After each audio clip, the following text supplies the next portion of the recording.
Hi guys, welcome to HardReset.Info channel. Today I will show you how to add remove magnification on your Lenovo Tab M8.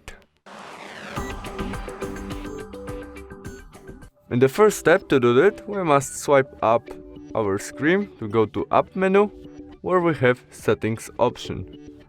In Settings, we scroll down to Accessibility option. We press that.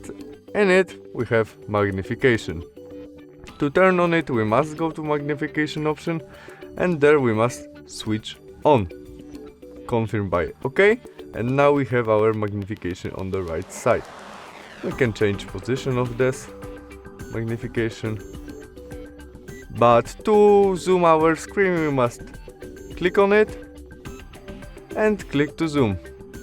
To turn off it, we must click on our magnification. And that's all. Thanks for watching. Bye.